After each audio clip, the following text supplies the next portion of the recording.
Welcome in, everybody, to this episode of It's Called Football, the Premier League podcast hosted by Vendetta Sports Media. I'm Jerry Walker, and alongside me, as always, is Jackson Fyda. Jackson, I know you're in the midst of finals. How's everything going for you? It's going.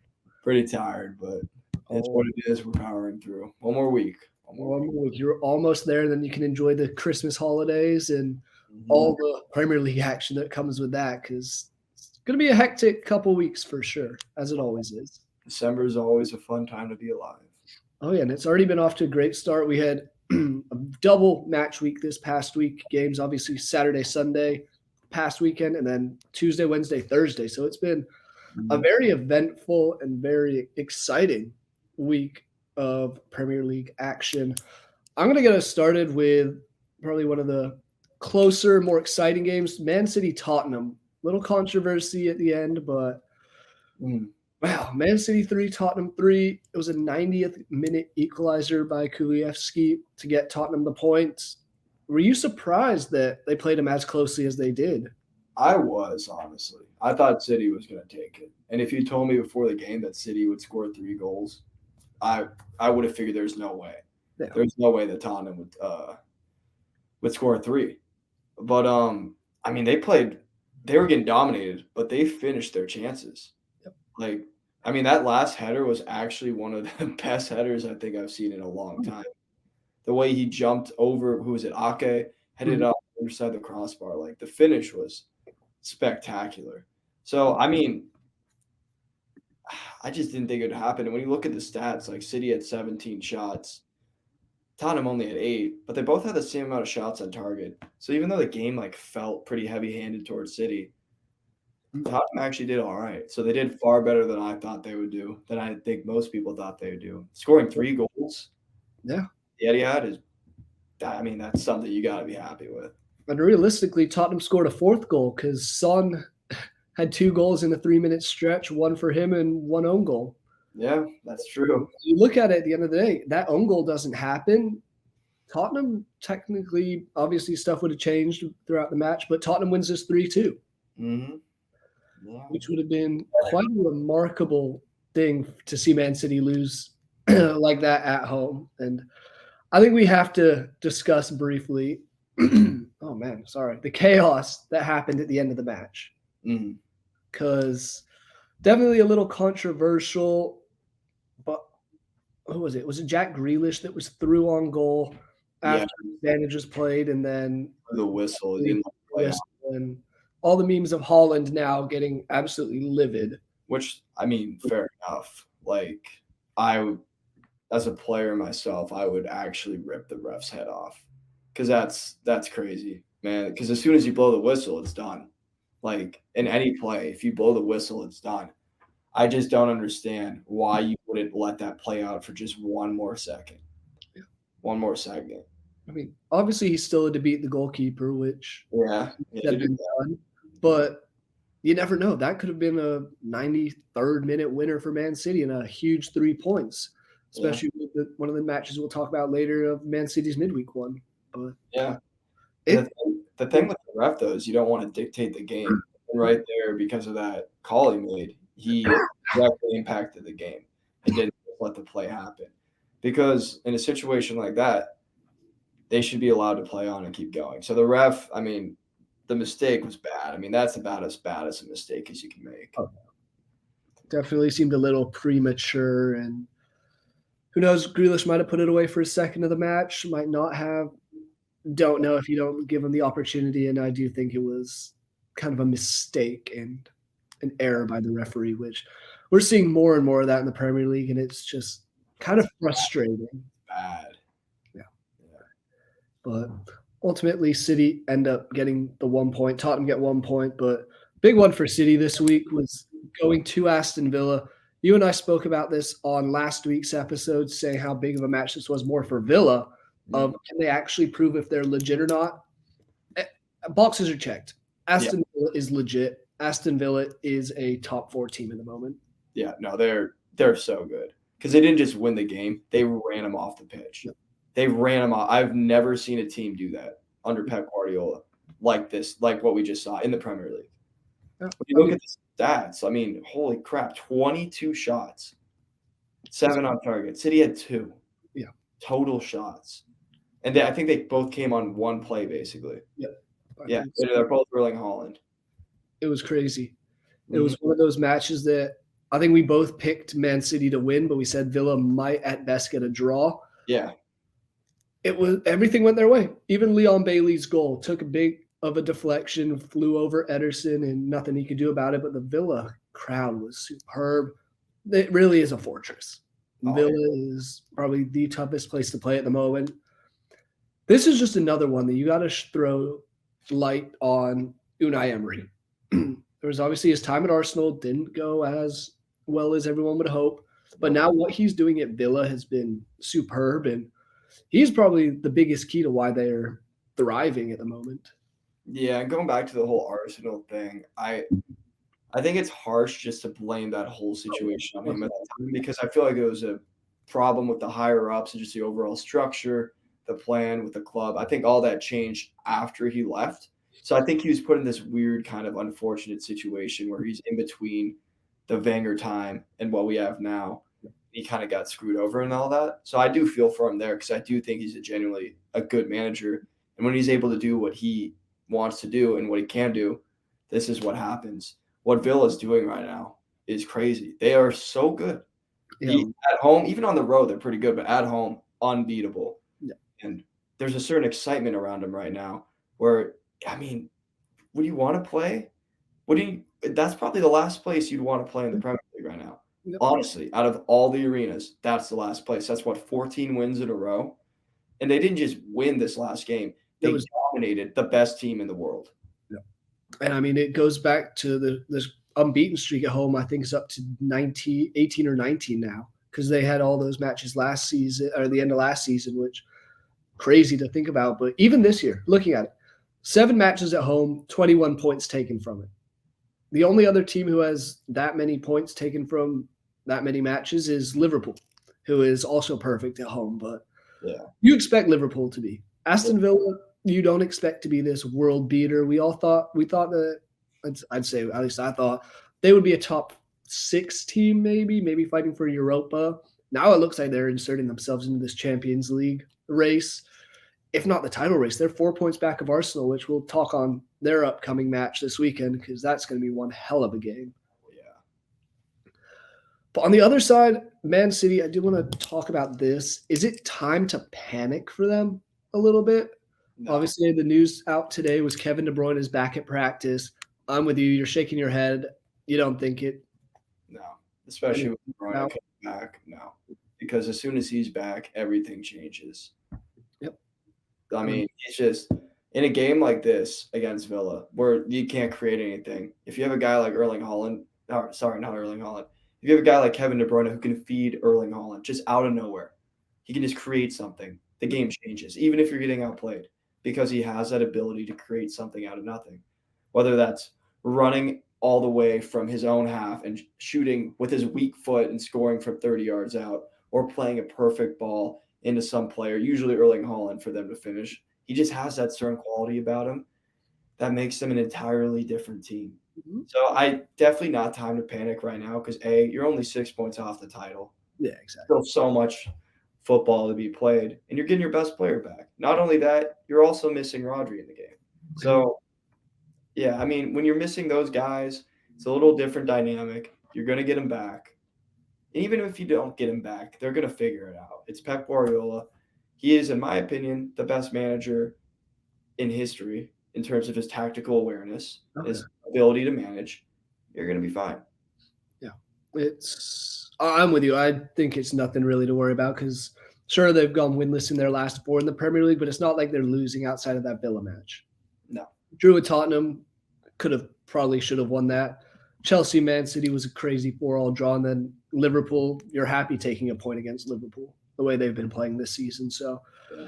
I'm with you. I don't think it's time to worry. Rodri being out, I think, was the big issue against Aston Villa. Him and Jack Grealish not playing. But yeah. I would have given the Aston Villa fans a little more, put them even more into the match if Grealish had been playing. We know his history there. So would have been interesting to see how it changes. But You can say that so many times. You say, oh, what if this guy played? What if this guy played? Doesn't matter. They didn't. Aston Villa won. Man City does not need to panic by any means at the moment. What were they? How many points were they behind Arsenal last year at Christmas time? It was what, 7, 8? 7 or 8, yeah. And sure enough, they gunned us down so fast. Found that second gear and took off, which I can very well see that happening. Starts this week even with an away trip to Luton, who had an impressive result of their own, which we'll touch on it in a bit. But going more back towards the teams we've kind of talked about, Tottenham getting that late equalizer against Man City. I'm thinking, okay, they're now going into a London derby, taking on West Ham, who hasn't been the most impressive this year. And they got smoked. Sure, it was only 2-1, but it seemed like West Ham kind of didn't control it because Tottenham had 75% possession, but it seemed like they made far better opportunities than Tottenham did. Well, and that's the way this West Ham team plays, and when they do well, you don't dominate possession, but you create the dangerous opportunities, whether that's set pieces, counterattacks, whatever it is. That's their bread and butter. And Tottenham got lured into that. We've seen that happen earlier in the year. It kind of tailed off a little bit for a little period. But West Ham is more than capable of beating the big teams by doing this. Yeah. They're equipped to doing it. Even against City, they were up for a little bit, 1-0, doing the same exact thing. So, I mean, well done to them. If you're Tottenham now, though, you gotta start worrying. Yeah, we've been asking the same question week in, week out now. Is it kind of time to panic? I would say now, yes, it is. Yeah, because it's not just a one-game occurrence. It's not, oh, that's just unlucky. We still played well. You haven't been picking up results. No. Bar the City draw, which was very impressive, you have not looked good. And you got to take a step back and be like, all right, so this is where we're at now. We were in first. Now we're back in fifth. We're 9 points off the top. We just got to figure things out on the training ground and go from there. And the thing that sucks, though, you just don't have a lot of time to go on the training ground. No. So it's going to be really interesting to see how they handle this because, I mean, they had a game literally yesterday, and now you got another one at the weekend. Yep. So you got to just go bang, bang, bang. So I don't know. It's going to be interesting to see how Tottenham handles this, but they're in a situation right now where Postecoglou has to get them going again because, I mean, a couple more bad games and they could very well be out of the title race. Like they very well could be. Just one other thing on Tottenham, and I think this just shows their recent struggles of how significant James Maddison was and how influential he was on the field. Him and then Mickey Van de Ven as the center back. How without those two, they've kind of fallen apart, it seems. Yeah, which is sometimes down to the players and sometimes down to the team around losing those players. Sorry, wow, long day. But yeah, and it's like you said, they've fallen apart since then. Which the sad thing is, you can't have that happen. We're seeing it a little bit with City, and we're seeing it like in an amplified way with Tottenham, where you lose two key players and then suddenly you're a drastically different team. I don't know. I wouldn't have expected that to be quite the case with both of these teams, but more so Tottenham than City for sure. But still, I mean, I'm a little surprised by what's going on right now because I thought they looked so good. And I didn't think that just because they lost James, like they obviously would lose a little bit of the offensive creativity. I still thought they'd be able to figure things out. They look like a shell of the team we saw earlier. I mean, even just looking at their bench from this weekend against West Ham, they had 4 players who were 21 or younger on the bench. None of them really have much Premier League experience. That's a big knock, especially when you come up against teams that have depth. Not necessarily West Ham, but say like a Man City. If you have to get some crucial points, it might be tough to compete against the Arsenals, the Cities, the Villa even at the moment. It's one of those things that I do think Tottenham needs to start worrying, but especially with their match this weekend, which we'll talk on later, it's going to be interesting to see what Spurs do because they're not in a great position at the moment. No, not at all. Another team we've talked a little bit about was Liverpool. I think this might have been arguably the game of the week if it wasn't for that Man City Tottenham thriller. Liverpool Fulham ended up 4-3 after Trent Alexander-Arnold scored an 88th minute winner. He's been superb. Love the Predator shoes as well. It's just he's been stepping up big time the last few matches. And he's doing it on the offensive end too, which I mean, I think we found his calling. He's not a defender. No, he's that midfielder. Yeah, that's his role. That's what he's good at. He's good on the ball. He's good at that kind of stuff. So I think they're finally figuring out how to use him to his best ability. Obviously, when he's younger, you had him at that right back position so he could whip in those crosses and stuff. But he was getting absolutely just demolished out there. He just looks better in the midfield, I feel like, than right back. So, I mean, and he's performing there too. Yes, Like, I mean, he's been scoring goals, 88th minute winner for them in this one. Like, stepping up. I do want to put out there, Liverpool also needed an 87th minute equalizer. Mm-hmm. Just Endo, yeah. That chance. That was kind of crazy from Endo after the Corva Reed gave Fulham a 3-2 lead in the 80th minute. So quite an eventful end to that match. It's one of those things that this is, I guess, to me, the difference between, say, a Liverpool team who clearly has title aspirations to, say, a team like Tottenham. Mm-hmm. Liverpool are finding ways to win these games that they should win, but might not be playing as well. Tottenham right now are falling on the other side of, we should win this, we have a chance, but results aren't going our way. And at the end of the day, that's a huge thing of what could happen. And it's kind of crazy. Yeah, and like you said, good teams find a way to win. And that's what separates a champion from the rest, is no matter what, you find ways to win. Liverpool right now are finding ways to win, and that's why they're in the position that they're in. Yeah, a team that's had a weird week, to say the least, was Newcastle. Played Man U over the weekend, beat them 1-0 thanks to an Anthony Gordon goal. Then you go to Everton. This is the Everton team that got a 10-point deduction. Don't think we both thought that maybe they would be able to get out of it. I did not expect a 3-0 thrashing by Everton. No, not at all. I mean, crazy. And it was domination as well. And Calvert-Lewin didn't score. No. Which, I mean, that's crazy to think about. They're so unpredictable. We've been talking about it throughout the year. Newcastle could either be the best team in the Prem or this. Yep. I don't understand it. Them and Chelsea, man. They could either be the best team in the league or just be absolutely terrible. And it just feels like they can never find a way to commit to one of the two roles, you know? Fair play to Everton after everything they've gone through. They don't – it doesn't seem like they've skipped a beat because they were playing well before that, and now they've continued that on here. Yeah, they beat Man U right after that, and then in this game, they were killing it, 3-0. Yep. Yeah, it's wild. And, I mean, looking at the table, and I saw this earlier, if Everton didn't have that 10-point deduction, they'd be ahead of Chelsea. They'd be in that 10th place spot at the moment. So they are a good team, and that's going to be an interesting one this weekend, Everton versus Chelsea. I don't know which way I see it going, but we'll give our official predictions later. But like, they are a top 10 team, technically speaking, or unofficially speaking. Yeah, that point deduction has put them down at the bottom, and I think it's safe to say they won't be in that relegation battle for much longer. When you look at the quality of the teams down there versus what Everton's been showing, no, not even close. Throw Forest down there. Throw like other teams down there. Forest getting beat 5-0 by Fulham. Which we got to talk about. Disaster situation, yeah. But Everton doesn't look like one of those teams. No, they do not. They showed up, and they won at home as well. So finally winning at Goodison, which good news for them. But man, if you're Newcastle, it's so weird. I know they've got injuries, they've gone through all this stuff, but they had Isak back, they have Trippier back. They've had Trippier, but they still have their key guys there. It was Trippier who made two big mistakes that gave up two of those that ultimately conceded two of those goals for Newcastle. So they had the talent. It's just maybe it's a lapse in mind. You see Everton, we're like, oh, okay, it's Everton. We can beat them. We're on the road, but still, like, you shouldn't be losing 3-0.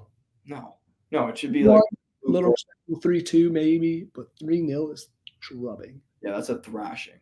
Yeah. And right off the tail end of a great result at the weekend, you're going to go do that. It's embarrassing. It is. Team that almost had a very embarrassing result against one of those bottom teams was Arsenal. in the midweek, going to Luton. And you got to feel, I know you don't as the Arsenal fan, but I feel a little bit for Luton. Had a chance to get a massive point. But Declan Rice rose like a salmon, headed the ball in, and ultimately won the game in the 97th minute for Arsenal. Yeah. Showed why he's paid so much money. No, I mean, it absolutely showed why he's worth that. He's come up with a couple now. Yeah. Come up with a couple pretty big ones. And, I mean, like you said, I was feeling it during the game. I was like, I guess if it has to be to any team, I'd rather be Luton, man, because how can you not root for Luton? No, I exactly. mean, at one point, they were beating us, and I was like, what the hell is going on? Because I was watching in my class, so I'm not able to, like, actually, like, fully immerse myself because I'm paying attention, looking back and forth. And I'm like, 3-2? They were doing what they needed to do, though. The set piece goal, David Raya, man, shocking. Yeah, that was going to be my next question for you. Is he played abysmally? Do you think it? Because I know there was all that talk of like, okay, it's his turn. He's the guy who's going to take over. Sorry, Ramsdale, you've had your try. Do you think it's back to kind of, actually, we'll continue playing this two goalkeeper style? Because clearly there's still some stuff that Ryan needs to work on. I remember after the game, Tim Howard was like, no, you can't switch him out. Like, you need continuity at the goalkeeping position. You can't just do this. I completely disagree with that. Yeah. I think if you play poorly, you get benched. It's that way in every other position. That's how it should be here. That's what people were saying about about Aaron Ramsdale when he messed up. It's like, oh, look, this is why he shouldn't be playing. Well, what about David Raya? When he goes to punch the ball, just doesn't even get close, caught 2 lines. Yeah. The dude is able to head the ball in when he's able to use his hands. That's pretty bad. You should not be conceding that kind of opportunity, especially when he was right there. Yeah. And he just whiffed at it. And then the Ross Barkley goal. I mean, I'm sorry, but that's your job. That defense actually did their job. They forced him wide. Maybe could have gotten a little closer, made it a little more difficult, whatever. That was a weak shot right down the middle, right at him. Oh, if he hadn't moved and tried to like dive off to the side and save it, it would have hit him in the foot and he could have just booted it away, but tried to do a little too much and almost cost Arsenal. Yeah, and honestly, we should have lost. Not a draw would have been fair in my opinion. It would have been fair, and don't get me wrong, I was so hyped when Declan scored that goal. And like we said with the Liverpool thing, the thing that got me excited about this is good teams find ways to win. Yep. I see a lot of overreaction posts where people are like, "Oh, this is what title winners look like," all this stuff. Yeah, we're way too early for that. But the fact that we're winning those kinds of games when we don't look good, but we're making mistakes, shows that we're a good team and that we can compete. So that's the exciting thing if you're an Arsenal fan like I am, is that these kids who are on the field, because a lot of them still are young, can compete. So that's the positive takeaway from this. Negative is you got to look back to the goalkeeping situation because David Raya, man, you have to be better than that. That's a game where you can cost like costly points towards the end of the year that don't matter. So luckily for Arsenal's sake, nothing happened. Heartbreak for Luton, man. I feel so bad for their fans, for that team, because they've actually been playing so well, especially against bigger teams this year, like better than I thought they would. Yeah, I mean, almost pulled it off against Arsenal, almost got something against Man U. Who else have they? They've had some other close ones against big teams. It's been Liverpool. One of those weird teams. Liverpool. Yeah, they drew with Liverpool. That's right. Yeah. And lost 1-0 to Tottenham. They're not getting blown out like we thought they. Like I thought they would. Yeah, I thought they would be getting ran apart by all these big teams, but they're finding ways to make it interesting. And we talk about how good teams, title contending teams, have to win these scrappy games. This is the kind of thing that could keep you out of the relegation zone and kind of give you that edge up on your opponent if you're able to find ways to get maybe a point. Yeah. Was unfortunate in this one for them, but in terms of that, it's like you get a point. That's massive. That puts you out of the relegation zone for the time being. Would be something. Yeah. But otherwise, the only other match I really thought of note and we're talking about from this past week, Man U Chelsea. because I heard it was quite chaotic. Yeah, that's what we were hearing. I wasn't watching that game. I was watching Villa Man City, but I saw the highlights in it. Seemed it Bruno Fernandes has a penalty. The penalty merchant himself had his penalty saved in the 9th minute.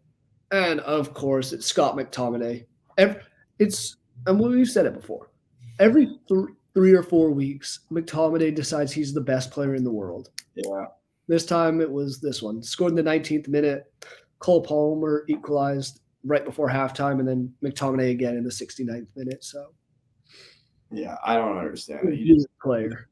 He becomes like elite out of nowhere and just starts banging goals. But I mean, say what you want. He's bad, and then 3 weeks of mediocrity, but then another week of absolutely superb play.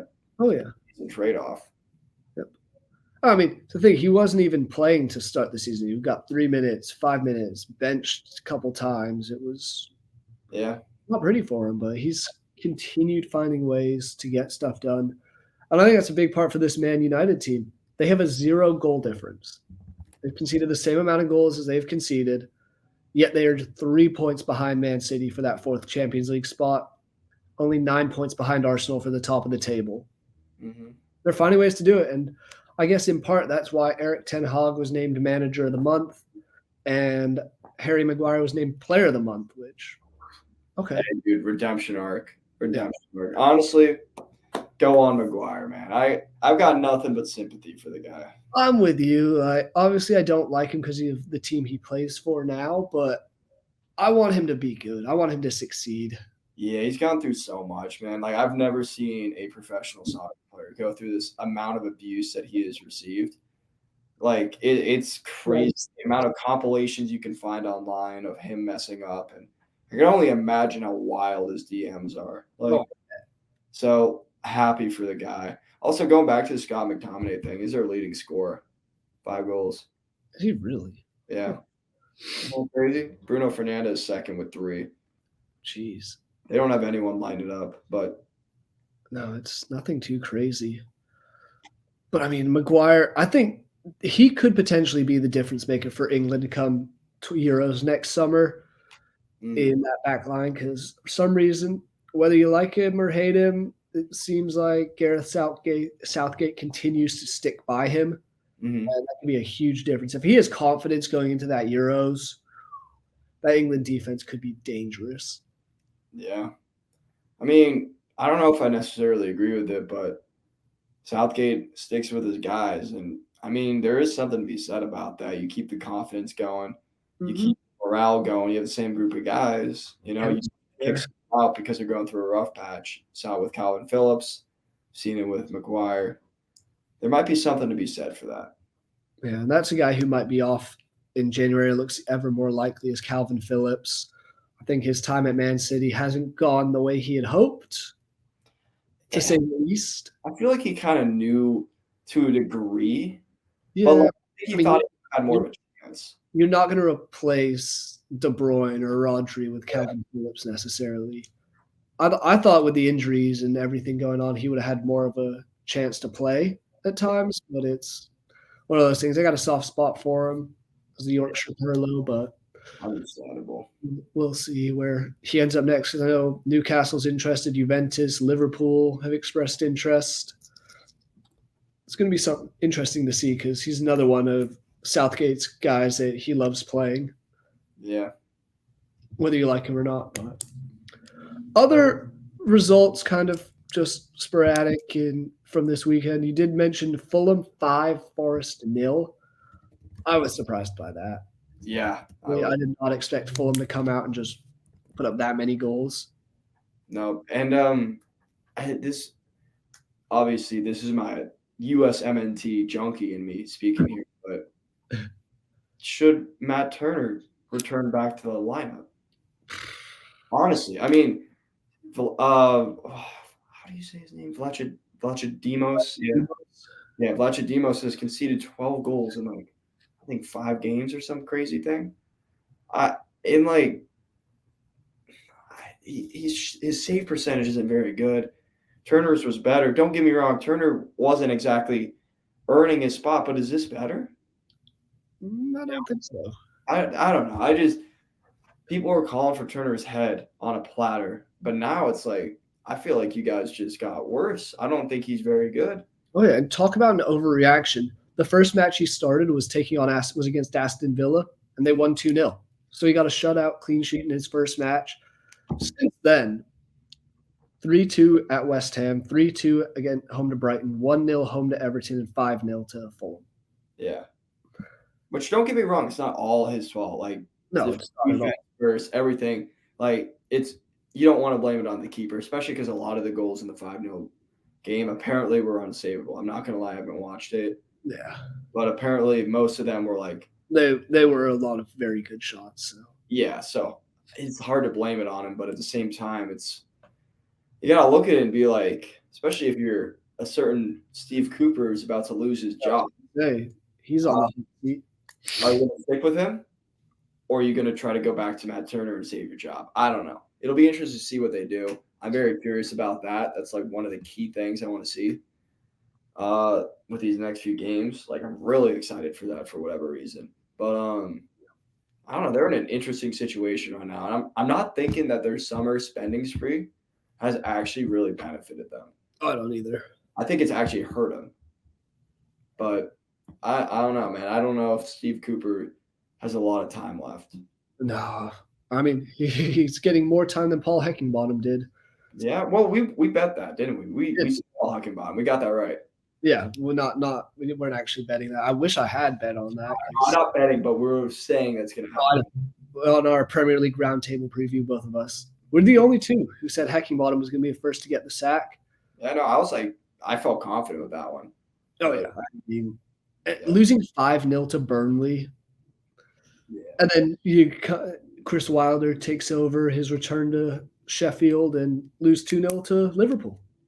Mm-hmm. Great successful week for the Sheffield side.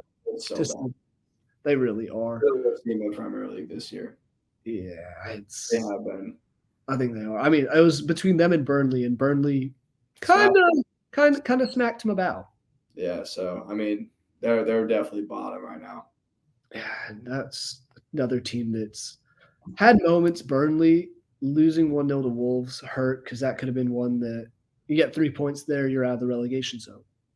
Yeah. One of those things. But otherwise, the only other match is kind of note. Chelsea-Brighton finished 3-2. It was really 3-1, and Brighton got a late one back to make it 3-2. Otherwise, it was kind of a relatively straightforward week of matches. Yeah, more or less. Nothing really like too exciting, to be honest. Yeah, outside of the stuff we've spoken about already. Looking ahead at this week, it's a two-horse race. There are two great matches, one on Saturday, one on Sunday. We ended up leaning for our match of the week to the one on Saturday, 12:30 Eastern time kickoff. Aston Villa taking on league-leading Arsenal. Mm-hmm. I want to ask you before we get into like the analysis and everything. As an Arsenal fan, are you worried about this one? Yeah. Yeah, no, I don't think we won this one. Okay. I'm hopeful, and I don't know. I just feel like again, when there's so much hype around these guys, is when it all kind of starts to fall apart. Yeah. You're going to a place where the team hosting you has won 14 games straight and just kicked Manchester City's ass. Maybe that'll make them more complacent, but I think the reality is it'll just build confidence. They're going to be at home with their fans who have been great. And I don't know. I just don't feel very good about it after the Luton Town game. I hope I'm wrong. I really do. And if we win the game, no matter how, I'll be very impressed with the team because I feel like this is a game. It doesn't matter how you play. It just matters about result. Mm-hmm. But, I mean, coming at it right now, not confident. I think Villa's going to take it. I really do. And I think they're going to look good doing it. They've looked good at home every game this year. It's going to continue. Yeah, I will say, only thing really going for Arsenal after this past week is they have the best away record in the Premier League. 16 points from 7 matches. Okay. So they know how to win away, and Villa sure as hell know how to win at home. So something's going to have to give here. I am with you. I do think Villa gets a result. I don't necessarily think it'll be a win, but I don't think they will lose this match. And if they do, you'll look back at this come March, April, May time and be like, this is where our Arsenal really turned around their season, really kind of stepped on that second gear. Yeah, this is where they show that this is a team that can win the title. So, and again, we were talking about Aston Villa being legit already. If they win this game, they're more legit. They're title contenders. Yep. Like they actually are. They deserve that right at that point because that would be, what would that be? That'd be Arsenal, Man City, and what was it, Tottenham? Yeah. Yeah. So in 3 of their last 4 Premier League matches. At that point, you gotta put them up there. You know.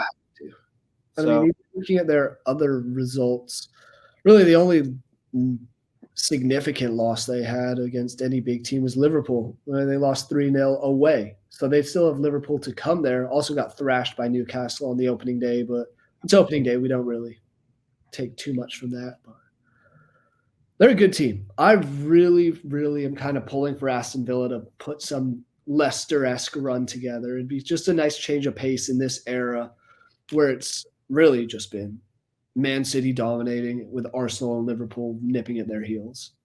Yeah, but it wouldn't quite be Leicester-esque because this team is actually good. Like, you look at the players they brought in.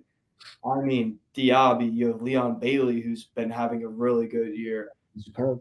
They got Yuri Tielemans, and he's not even starting half the time. You have Longley with French team experience, Pau Torres. You got all these guys that they brought in over the summer. And, I mean, they've also got Unai Emery as their manager, who is proving that he is an elite-level manager who just was in a bad situation the last time he was in England, I feel like. No, I agree with you. It's impressive that they're doing so well. And a little surprising, but it shouldn't be too surprising, I feel like, based on the quality of players that they already had and that they've invested in over the summer to make the team what it is now. And I think it's a testament that, like, Jalen Ramsey can barely get on the field. And last year, he was a revelation for them. You know, that's just the level of players that they have now. So they've really stepped it up. And, like, even if they don't win the league, even if they don't make Champions League, they keep the same core together, they're going to be ridiculous in the next few years. Oh, absolutely. They're one of the more promising teams for the years to come. And crazily enough, they do have the 4th best odds to win the Premier League, according to one betting site. Yeah, I mean, I can see big drop off after Man City, Arsenal, Liverpool, but Villa plus 2,500 might be worth sprinkling a little on. Yeah, I mean, a little $10 bet. Yeah, why not? Make a decent payday. For comparison, Man U is plus 8,000, and the team that was leading the table for a while, Tottenham, is plus 6,500. So they fell all the way there. Yeah, they've plummeted. Yeah, I mean, that's fair. It is understandable. Man City, though, still minus 110 to win it. Clearly, they're on the same. Vegas is thinking the same as us of, oh, this stuff's kind of just unfortunate situations for City, and they'll be fine. Yeah. But predictions for this Aston Villa and Arsenal match? I'm going 1-0. 1-0 Villa? 1-0 Villa. I think they get 1 goal and shut us out. Arsenal better than City, but I don't think we score. I think they do get the goal in the second half, and they win, yeah. Okay, I like that. I'm going to go 1-1. I do think it will be close, and I think it'll be Villa's kind of leading for the majority of it, and Arsenal gets a goal within the 70th minute onwards. So I'm going to go with that. Exciting one. I'm definitely going to be watching that one. It's going to be a very feisty match as well. Oh, yeah, for sure. And, hey, results go their way. Villa could be 1 point back of the top of the table. Yeah. Isn't that crazy? Like you said, still early, but, hey, who would have thought we'd see them there already? Mm-hmm. Just one more thing for me on Villa. I saw something on like Leeds Twitter this week. There's a point where it's Leeds, Newcastle, and Aston Villa were all fighting for a playoff promotion spot. 3 or 4 years later, Villa's looking like one of the best teams in the Premier League. Newcastle's playing in the Champions League, and Leeds are still in the Championship. Yeah. Things we love to see. Life is tough, man. Fandom's tough. Well, fandom is tough, but that's why it makes it all the better. Like, imagine being a Luton fan forever, and now, end of last season, you're like, okay, we're in the playoff. Oh man! And was it Luton's that was the absolutely insane tie in the playoff? Mm. Who was that? Or was it no? That was Sheffield Wednesday's promotion from Oh, League yeah, One. from League One, yeah. Turns out they were not ready for life in the Championship. God, no, they were not at all. They got a win over the weekend, though. No, they did. Yeah, they won. Who'd they beat? They won like 3-0 too. It was shocking. Dang.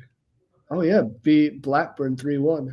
3-1. That's what it was. Yeah, they finally won a game, Hey. but they were by far like the worst team in that league.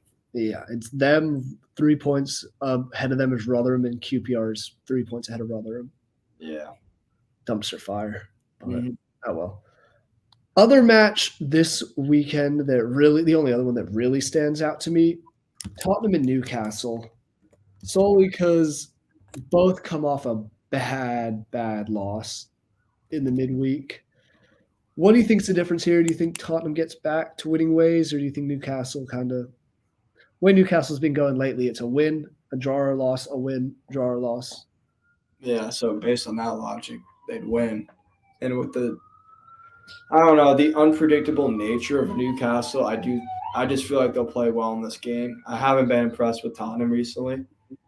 I wouldn't be surprised if they turn things around and start playing well again because they've shown that they're capable of that. But I think Newcastle is going to get it done. Like you said, they kind of go from this really great performance win to suddenly looking abysmal the next week. I think we'll probably see more of that.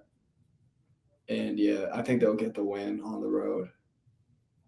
Okay.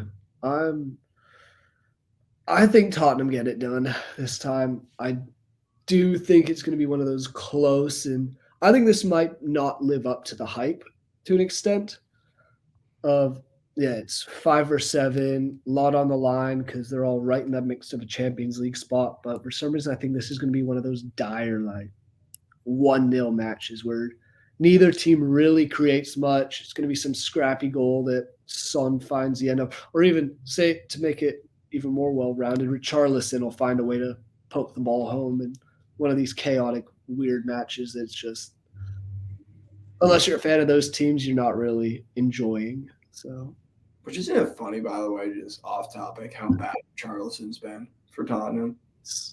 It's bizarre. He'll be on fire for about 3 games, then he'll suck for the next 15. Yeah.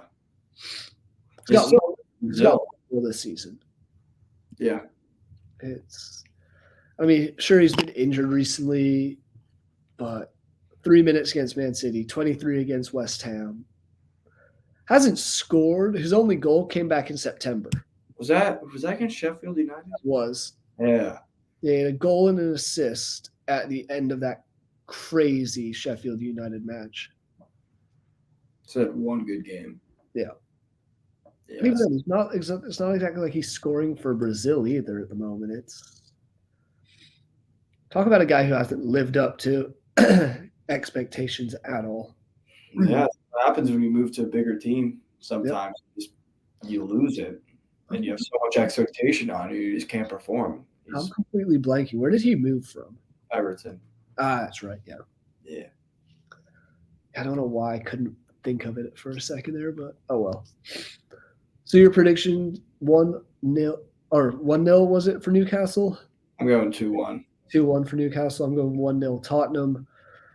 Otherwise, it's really not the most exciting week of Premier League action. We will go through some of these other ones.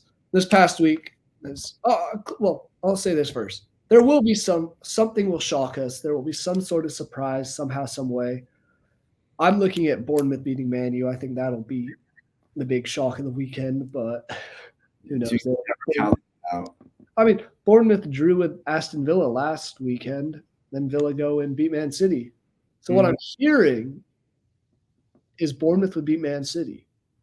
More or less. Logic speaking, that's what I'm getting from that. That's the only way you can really look at that. Yeah, I don't see anything else about it. Yeah. I don't even know if the two have actually played yet this year, but let's see. Oh yeah, yeah. Nope, that's exactly what logic says. I don't want to hear the 6-1 result say anything less. Nah, dude, you gotta go with logic. Yeah, I'm literally taking one of those classes. You gotta back it. Yep. You gotta back it. 100%. But no, matches this weekend, we're going to go through them. Let's give predictions. If you want to say anything else on them, feel free. Crystal Palace, Liverpool. Liverpool, I think, takes this one relatively comfortably. I'll go 2-0 for them. Yeah, that's it. Palace hasn't looked very good recently either. So, yeah, Liverpool wins. No, they have not. They've been one of those weird teams that you always think is going to be in the relegation battle, but it always seemed to be like mid-table. Yeah.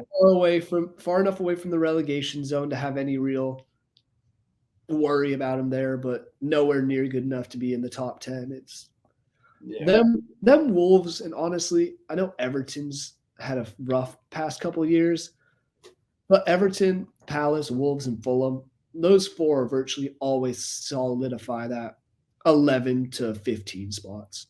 Yeah, Brentford's liking that too recently. Yeah, exactly. Yeah, those are the teams. You don't expect much more, but you'd be surprised if they did worse.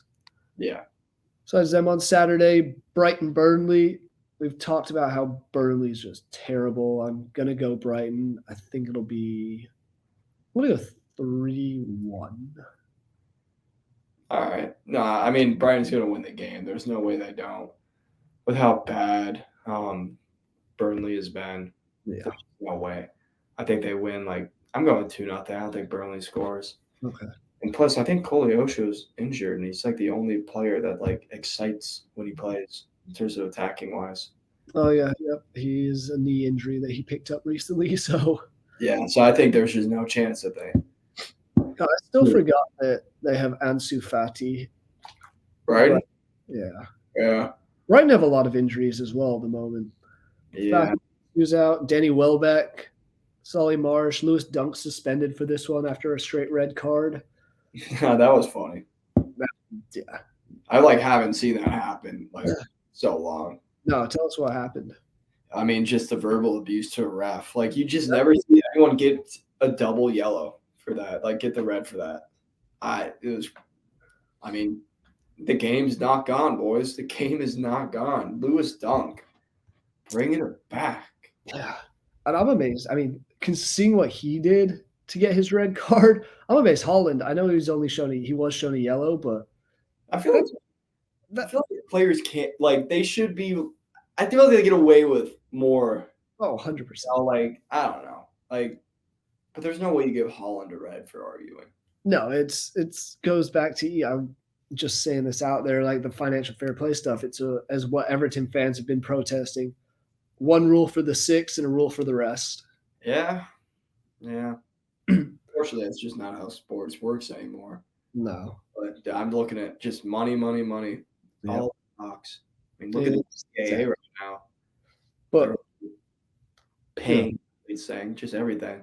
Yeah. But I mean, I guess that was another news thing, was how much the Sky Sports and TNT Sports have paid for the new Premier League TV deal, which was an astounding amount.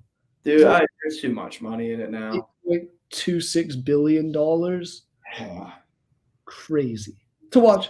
And as I said to someone, they're paying that much money to show on TV, not even at the game, show on TV 22 guys running around a grass field kicking a circular ball. Yeah. Isn't that crazy? Yeah, it's just thinking about it in general, the amount of money that goes into sports, it's absurd. Sure. I don't know, dude. It kind of. I don't know if you saw the news yesterday of John Ram, the golfer, LIV. It was $450 million. Aren't they merging with PGA though? I don't know. I thought they were also, but I guess I haven't even looked at that. But I saw something. He's getting paid, I think, $192 million more than Messi and Ronaldo. That's actually crazy. Which, sure, these guys are kicking a ball. And don't get me wrong, before we get any golf haters out there, or saying we're hating on golf is the hardest sport to play. It is the most frustrating game to play. Not necessarily the hardest skill, but it is just so difficult that when the pros do make it look incredible. But I don't think you should be getting paid $450 million, no matter how good you can hit a ball. Yeah, I'm gonna be a dick here. You don't put your body on the line either. Like, Oh. yo, you may hurt your shoulder swinging a little too hard, but like, Back on, you're okay. Like at least the dudes playing in the NFL are literally battering themselves to the point of being vegetables. Like they're putting something on the line for their money. What are you guys doing? I hit ball far. Yeah, I don't know. I feel that way with baseball too. It piss me off. Baseball, there's an absurd amount of money, and there's a whole Ohtani thing going on at the moment, so he'll be getting paid apparently in the next day or two. So that'll be big news. I know, right? Back to what we were talking about. No, other matches, just kind of going to go through some of these quickly. Man U, Bournemouth, score prediction. I'm going 2-1 Man U. I'm sticking with what I said earlier. I'm going to take Bournemouth in this. Do I actually think it's going to happen?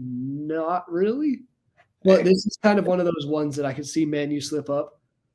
I'm going to say Bournemouth 5-0. No. 5-0. I'm going to go Bournemouth 1-0. I think Man U's offense falters significantly, and Bournemouth gets lucky. All right. Realistically, I could see this being like a 3-1 win for Man U, but yeah, I don't know, man. I want it to happen, but I just think they're finding ways to win. Yeah, exactly. They're at home and they have McTominay. Just sub them in, let them score like 3 goals, sub them back off. Yep. Sheffield United, Brentford. Brentford. Yeah. Sheffield United is terrible. It's got to be Brentford. Yep. Question though for you: does Sheffield United end their scoreless drought? No. The last goal they scored was, I guess, the very, very end of their match against Bournemouth. So they've been probably over 180 minutes now. No. Shut out the last 2. You don't think they score? No. Prediction? 2-0 Brentford. All right. Yeah, we'll go with that. Yeah, I like that. I was considering 1-0, but I do think I'll go 2-0 as well. I think it's page for that one. They're just so bad. They're terrible, man. And I don't know. I knew they'd be bad. I didn't think they'd be this bad. Yeah. Matchup of the 2 middest teams in the league: Wolves, Nottingham Forest at Wolves. Who do you got? Wolves. Wolves. Yeah, because they have Hwang. Hwang can score. Hwang. They score. And Forest has looked terrible. They can't defend to save their lives. Another team that's been shut out in 2 straight. Yeah, Forest. And it's kind of shocking because they actually, like on paper, have some decent attacking players. But yeah, they've just been not very good. I think Wolves wins this game. I think Lechadimo starts, and I think Cooper loses his job. Oh, I like that. And I mean, since Awoniyi has gotten hurt, Nothing. that offense has been terrible. And, I mean, he was like playing so well before he got hurt too.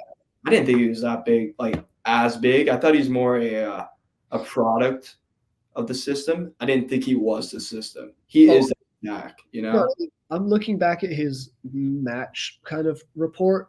I didn't realize he scored 6 goals in the last 4 matches last season. Really? Yeah, 2 against Southampton, 2 against Chelsea, then 1 against Arsenal and Palace. So guess he's kind of under the radar player, but I think Wolves get it done. I'm gonna go 2-1. Yeah, 2-1. Probably 1. On the Sunday, that wraps up Saturday. The only other one we've already spoken about was Aston Villa Arsenal. Sunday, 9 a.m. Eastern, we have 3 games: Everton, Chelsea, Fulham, West Ham, and Luton, Man City. I think the most straightforward one, Man City. How much do you think they beat Luton by? Or do you think Luton do what they did to Arsenal and make it a match? Nah, I think City's going to be pissed. I think they won like 3 or 4 now. Maybe 5. I think they're going to be pissed.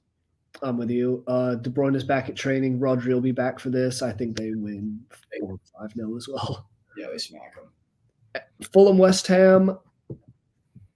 I can see this going either way. This is one of those weird ones that on a good day, Fulham, like we saw, scores 5. On a bad day, they lose when conceding 2 goals in the last 3 minutes of normal time. And they've picked it up recently, Fulham. Like they were playing pretty poorly, but they've picked it up recently. But yeah, West Ham can just win any game they want. No, West Ham is such a weird team. Yeah. Or sometimes they just look terrible. Other days they just whip out some insane performance where you're like, Yep. how'd they win that game? They had like 2 shots and like 10% possession. They somehow won 3-0 with 2 shots. Feeling, you know? Yeah, but I mean, realistically, I'm gonna go Fulham in this one. They're at home. They're at the Cottage, so I think they'll get it done solely because of that. Honestly, that's the only reason because I just don't have a feel for this. Yeah. So yeah. This is one of those ones that I can see finishing like 3-2. Mm-hmm.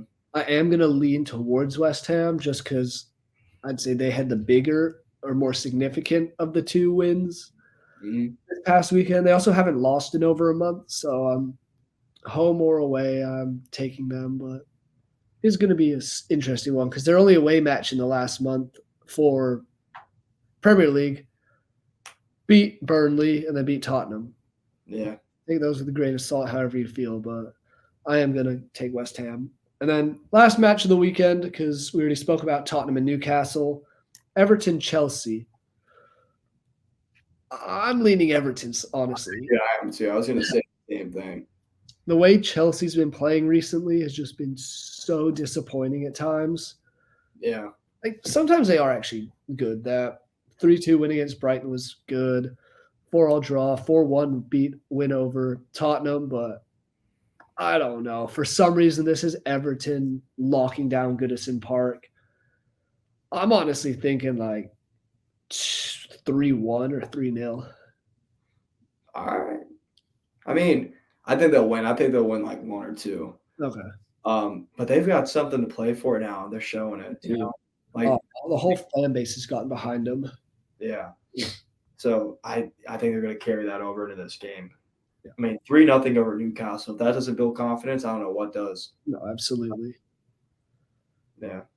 That's kind of wraps it up. Is there anything else you want to discuss, Premier League or just football-wise in general? Pulisic, keep doing your thing. Screw Chelsea. That's it. Yeah. Talk about the biggest middle finger to a Chelsea side is Pulisic. Obviously, we all know the stories of how he kind of got forced out, benched. Now he's tearing it up for AC Milan. Killing it. I'm excited to see the Copa Americas next summer, see how he plays, because U.S. doesn't have the easiest group, I'll say. I'll put that out there. We should be fine, realistically. Bolivia, completely different team, playing away from the highest stadium in the world. Yeah. And Panama, you never know what you're going to get with Panama. They can play outstanding. They could also lose like 3-0. Yeah. I do think Uruguay wins that group, though. I don't know, man.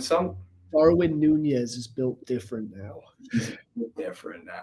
I don't know. I feel like that'll be a pretty good game, actually, between the U.S. and Uruguay. Yeah. Like, if you had to give me a big South American nation to play, give me Uruguay. Oh, yeah.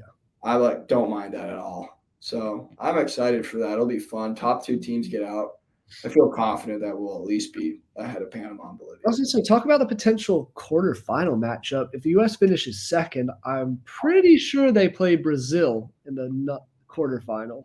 Yeah. So you definitely want to win your group because then you can avoid that and play I mean, don't get me wrong, Colombia's damn good and they beat Brazil, but you'd much rather play Colombia. Yeah. The whole draw is looking set for one thing and one thing only. Argentina, Brazil in the final. Well, I mean, you have to do that. Like, from a financial standpoint, I feel like you have to set it up for that to be a possibility. It's like the Gold Cup. It's always the U.S. can play Mexico. Only when Mexico sucks ass or the U.S. sucks ass that they don't get to meet before that. Or like that they don't get to meet in the final and they meet before that. I will talk about one team I really want to see get out of their group, led by 2 Premier League players in Mikel Antonio and Leon Bailey. I want to see Jamaica get out of their group. Dude, I'm not going to lie. I can see any of those teams winning that group. I can also. That group is hectic. Mexico, Ecuador, Venezuela, and Jamaica. Yeah, I could see any one of those teams getting through. Venezuela in 2016 was dogging when they were playing in the Copa America, and they were what was it? I think they were beating Mexico for a bit in the knockout stage. I think that sounds right. Yeah. And then Mexico pulled it off. But Was it, or maybe it was the group stage. I forget what it was, but they were dogging on teams. yeah. That'll be We got a great summer of football ahead of us. Obviously, Copa Americas, Euros as well. It's going to be brilliant, and I cannot wait. Already put my name down for news on when tickets for Copa America come out. Possibly tickets in Chicago because I might be there over the summer, but they got stiffed. Yeah, Chicago got screwed on that. Which is kind of crazy because they have a pretty large Hispanic population. I figured. What I don't get is why are there two in Kansas City? I don't. There are two. I haven't even looked at that. All the cities. Yeah, they're playing at Arrowhead and then Sporting KC's stadium. Huh? Yeah. I just don't understand that. Whatever, man. It's South American nonsense. Yeah, in the U.S. Make it make sense. It will not, but nope. That is it for me. I don't know if you have any other final points. I think we kind of covered our final points this time. I think we're good. No, Jackson, pleasure as always. Thank you guys, the viewers, for watching. Make sure you tune in next week where we'll recap, again, this upcoming weekend's action around the Premier League.